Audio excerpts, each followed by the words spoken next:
Hey guys, and welcome back to another food prep for a season video. I'm going to be starting off this video by making some bread because, well, I'm trying to get better at it. You might have seen in one of my last videos I tried to make some bread and it was average to poor. It needed some work, so I've been trying to practice because we are now at another lockdown. So for any of you guys living in the UK, I just want to say my thoughts are with you and I hope that you're doing okay.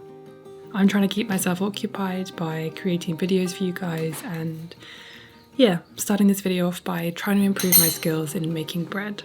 So this recipe I got offline. Obviously I'm still a novice, so I'll link it in the description below. But it's just a simple wholemeal, healthy, seeded bread to try and, I don't know, have something hearty for breakfast. I'm going to be making some homemade baked beans to go with this as well. Also, the timestamps will be in the description and along the time bar, so you can check out the recipes there as well. And there will be a corresponding blog post this time. I'm trying to make sure that there's everything that's really easily available for you guys. If you do like this video and you want to see more videos like this, please give it a thumbs up and subscribe so that you never miss another meal prep video. So here I'm just putting a glass bowl over the top. Apparently it helps to help it rise. This one unfortunately was a little too small, but I'll show you that later.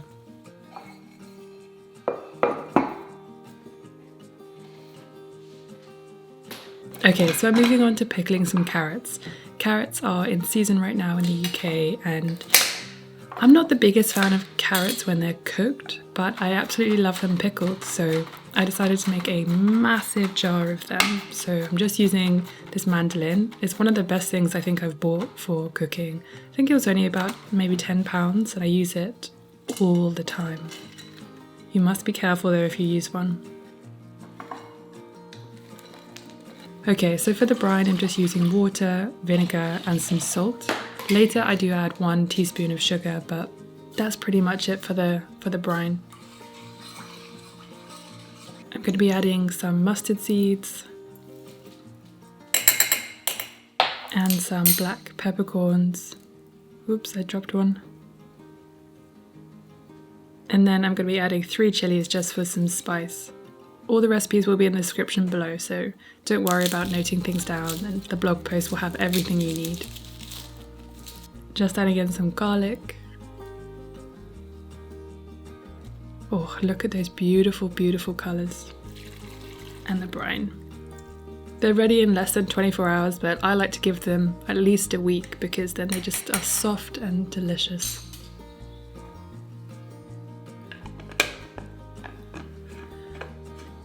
Okay, back to the bread. It did rise, but because of the glass bowl, I had a little issue. So I'm just kneading it 3 or 4 times minimum just to get rid of the air. And then I'm going to be letting it rest and rise for another sort of 15 minutes. As you can see, I've got a bigger bowl this time. Okay, pickled beetroots. I've made these in a video before and I just absolutely love them. I scrubbed them to make sure they were clean and now I'm adding them to a pan just to add all the other ingredients. So we've got some red wine vinegar and the juice of 1 orange.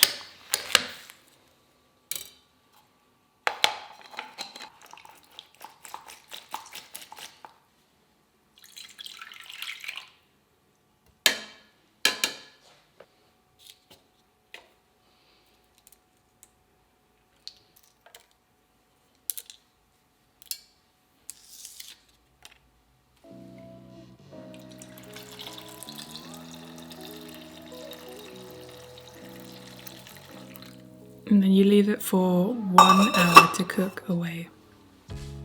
We're going to go back to the bread now, and again I'm just following the instructions of the blog post that I found.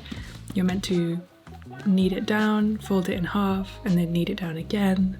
This is definitely a technique I've never used before, but yeah, it was quite straightforward, just rolling it up nice and thin, and then once I put it in the tin I let it rise again for another 15 minutes.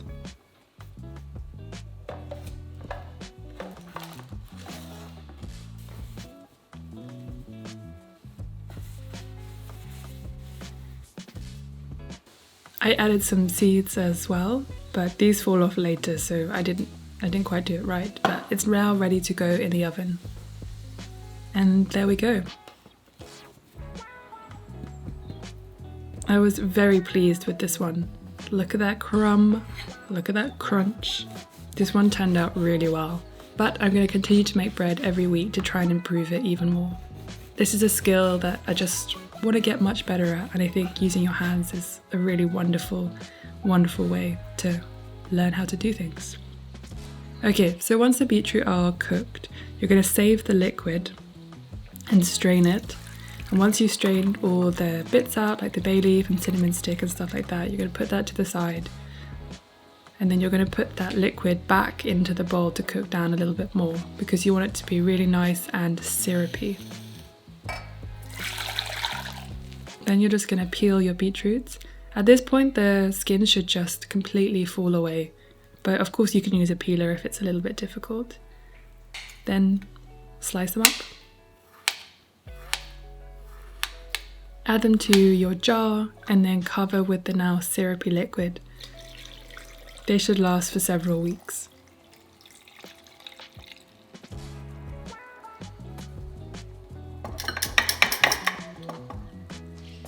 Okay, so the next thing I'm going to be doing is making food for my breakfast, and I'm going to be making some baked beans. This is actually my boyfriend's recipe. I just absolutely love them, and we make them together all the time. So you're just going to be chopping up one onion and adding it to a pan. Notably, you'll see that my pan is quite small, and this becomes a problem later on. I really never learn from my mistakes, do I? Okay, then we're adding in some garlic.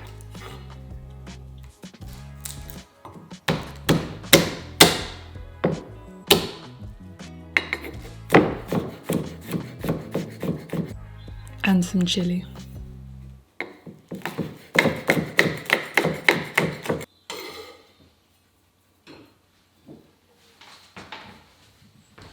And some olive oil, and frying that for about 10 minutes.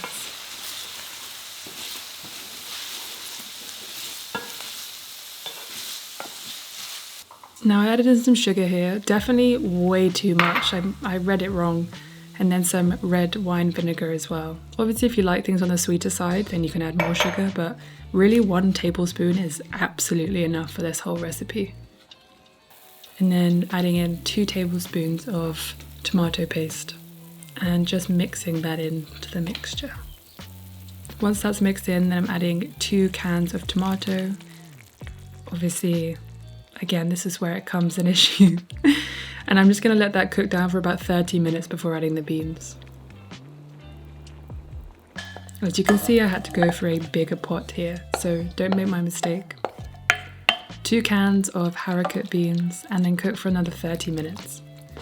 Once that's done and cooled down, then you can put it in your Tupperware or whatever you're using to store it. I put it in 2 different Tupperwares, one for the fridge and one for the freezer, because this helps to just make the food last a bit longer.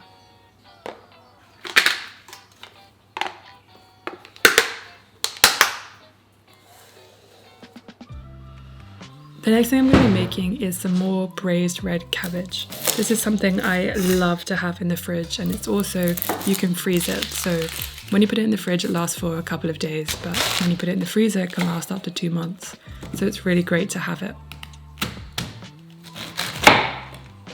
Cabbages are perfectly in season right now as well, particularly the red cabbage and the January crown, I think it's called, or January prince. So if you can get hold of some cabbages, then they are perfectly in season right now. So I'm just adding in a cinnamon stick, some vegan butter and some red wine vinegar. I also added in a little apple cider vinegar and cooked down for an hour. Once that is done, then remove the cinnamon stick and then you can just put it in whatever Tupperware you have.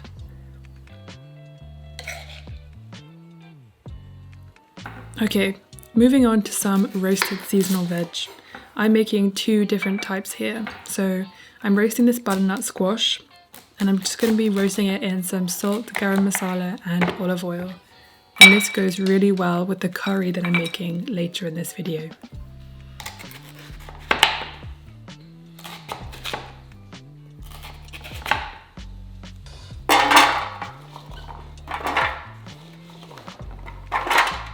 So I'm just adding some garam masala, some salt and olive oil, and then I'm going to roast this for about 45 minutes.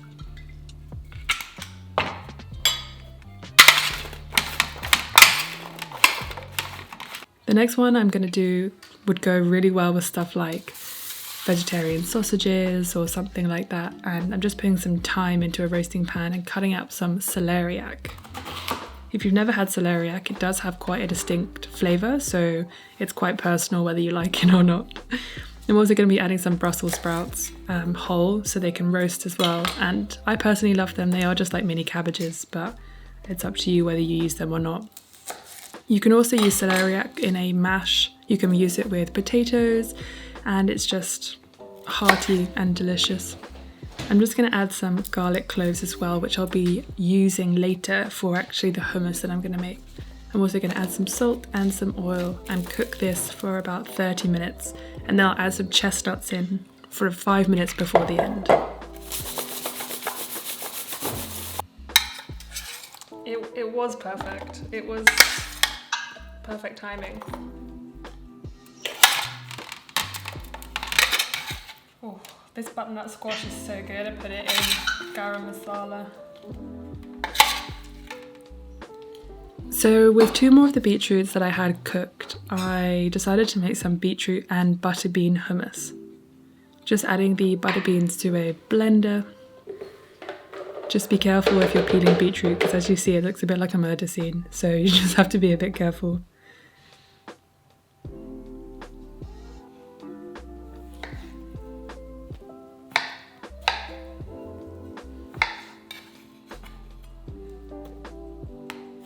I'm just adding in some olive oil,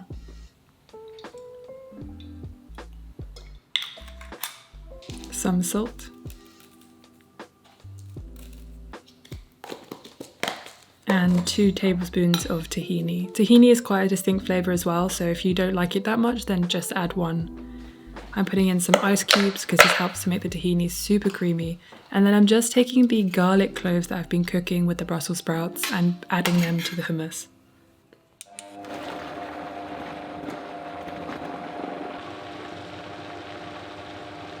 Look at those colours. Ugh.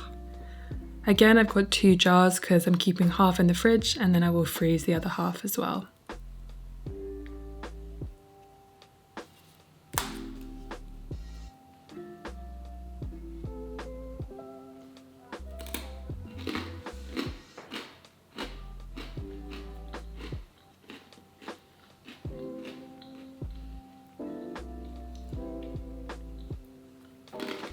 Now, my mum made some Welsh cakes, which is my actual favourite thing, but she did it while I was out, so I couldn't film it.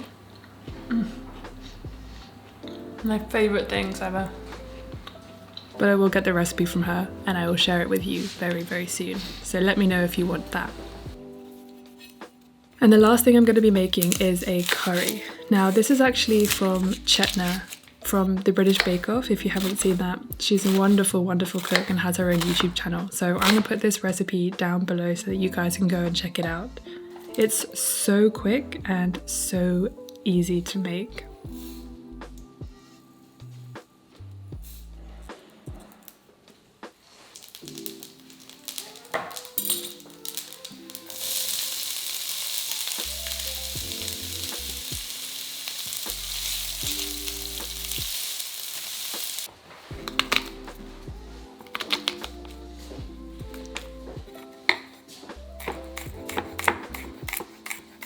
This curry is a really simple chickpea and spinach curry. I ended up adding in some cauliflower because, well, cauliflower is in season right now, and I just had one that I just needed to use up because it was going off. So I added about half a cauliflower to this as well.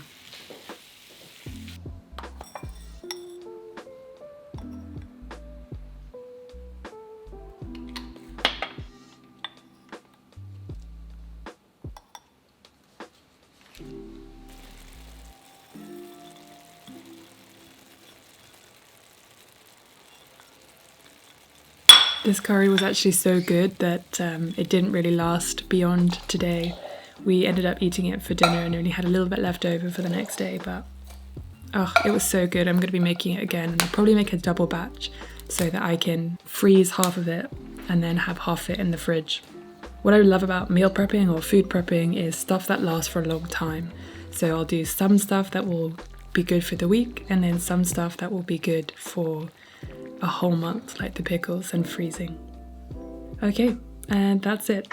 Thanks again to Squarespace for sponsoring today's video. Squarespace gives people a powerful and beautiful online platform from which to create your website just like I have done.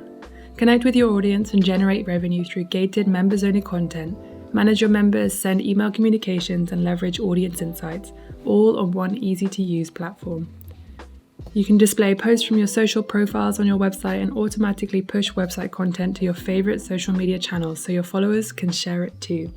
If you're interested, head to squarespace.com for a free trial, and when you're ready to launch, go to squarespace.com/sustainablyvegan to save 10% off your first purchase of a website or domain. Thank you so much for watching, guys. I will see you very, very soon. Bye.